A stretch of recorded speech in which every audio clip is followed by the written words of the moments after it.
വല്ലപ്പോഴും നമ്മളെ ഒന്ന് മെനക്കും വൃത്തിയായിട്ട് കാണുന്നത് വല്ലപ്പോഴും ആയിരിക്കും. അല്ലാത്തപ്പോഴുള്ള കോലം എന്ന് പറയുന്നത് മാക്സിയിലും ചുരിദാറിലും നാറിയ നിൽക്കുന്ന കോലമായിരിക്കും. അപ്പോൾ എന്ന് കാണുന്ന അടുക്കളയിൽ നിന്ന് ഇന്ന് മാത്രം നമ്മളൊരു ഗെറ്റ് റെഡി വിത്ത് മീ ആണ്. അപ്പോൾ ഒരുപാട് നാളായില്ലേ നമ്മളൊരു ഗെറ്റ് റെഡി വിത്ത് മീ ഇട്ടിട്ട്. നിങ്ങൾ കാണുന്നൊരു ഗെറ്റ് റെഡി വിത്ത് മീ ഉള്ളു ഗൈസ്. വല്ലപ്പോഴൊക്കെയാണ് അങ്ങനെ ഒരുങ്ങാറ്. അപ്പോൾ രാവിലെ തന്നെ നമ്മൾ കുളിച്ചു. ഇന്ന് എന്തായാലും കുളിച്ചു രാവിലെ. അപ്പോൾ അതിനുശേഷം നമ്മൾ വാട്ടർ ലൈനും താഴത്തെ ലൈനും താഴത്തെ ലൈൻ ഒന്ന് ഫില്ല് ചെയ്ത് കൊടുത്തു.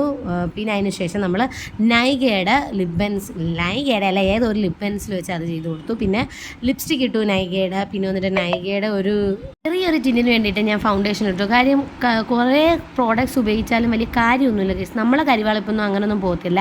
അത് മുഖത്തെ സ്ഥിരം കളറാണ്. താടിയിലും അവിടെ ഇവിടെയൊക്കെ ഉണ്ട്. പിന്നെ അതിൻ്റെ ഇടയ്ക്കൂടെ അവൻ ഓടുന്നുണ്ട്.